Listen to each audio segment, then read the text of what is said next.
بسم الله الرحمن الرحيم. السلام عليكم ورحمة الله وبركاته.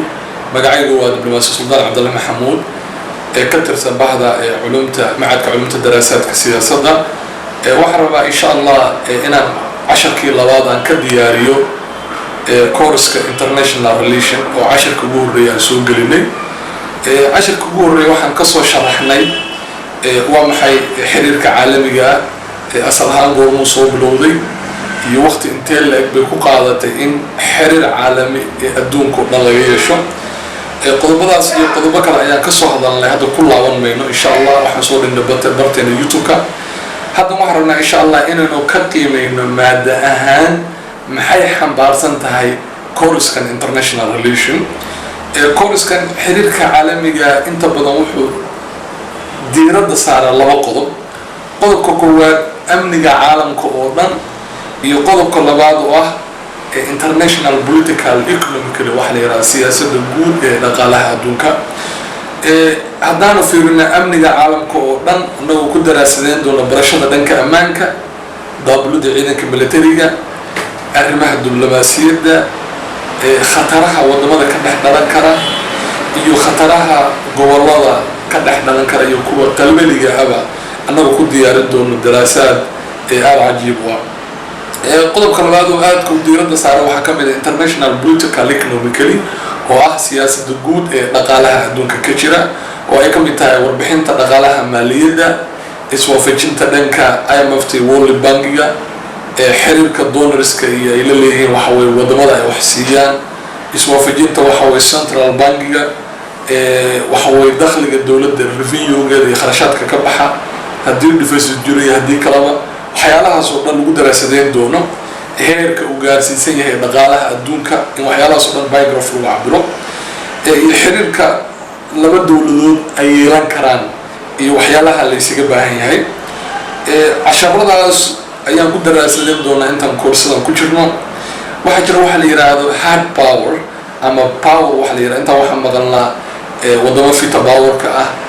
power haddaan maqasho waxaan ku qeexi karnaa waa awood ay ku imaan karto ciqaab uu qof mutaystay tusaale ahaan wax ay doonayso inay b ku khasabto aysan b diidi karin baa la yiraahdaa power has this power marka laba qaybood buu u qaybsamaa hard power and soft power hard power-ku inta badan wuxuu ku yimaadaa caqabado iyo waxa way ciqaab ay qof ama dawlad ay mutaysatay soft power-na waa in lagu soo maraa dhanka arrimaha waxbarashada dhaqaalaha caafimaadka social publication-ka waxa lagu soo maro waxyaalaha kale oo aan koorsadan ku qiimeyn karno waxaa ka mid ah elementiska oo aan ka qiimeyn karno dal maxaa lagu qiimeyn karaa capacity building uu leeyahay waxyaalaha lagu qiimeyn karo waxaa ka mid ah military capability ciidankiisu heerka ay taagan yihiin geography ahaan economically dhaqaale ahaan waddankaasu meesha uu marayo natural resources dabiiciyan iyo waxyaalaha khayraadku Ilaahay subhanahu wa ta'ala ku mareysay juqraafi ahaan halka uu heerku taagan yahay meelaha uu dhaco buuraha istaraatiijiyada waxyaalaha la halmaanta population-ka waa lagu qiimeeyaa dadka xaaladooda caafimaad inta ay bulshada taageersan yihiin percentage-ka ay bulshada ka haystaan waxyaalihii imkaaniyaadka asaasiyaadka ma ka helaan ayaan insha Allah ku daraasaneyn doonaa waxyaalaha sidoo kale aadka aan xoogga saari doono waxaa ka wada awoodaha باورسكا ودمada ka dhex dhalasha arrimaha diblomaasiyadda oo aad iyaduna muhiim u ah waxyaalaha kale oo ku daraasadeen doona waxa kamid ah sharciga caalamiga ama international law-ga ee adduunka ka jira iyo waxyaalaha la hilmaamo insha Allah maadadan waxyaalaha aan hoos tagi doono oo aan sharaxi doono oo dadka la wadaagi doono ku qiimeyn doono waxyaalaha ugu muhiimsan waxa ka mid noqon doona barashada siyaasadda political science diblomaasiyadda economics dhaqaalaha strategy way study-ga oo muhiim u ah humanitarian-ka foreign policy-ga public policy-ga barashada dhanka ammaanka psychological study-ga waxyaalahaas oo dhan waxay noqon doonaan waxyaalaha aan ku daraasadeen doono course-ka inta aan ku guda jirno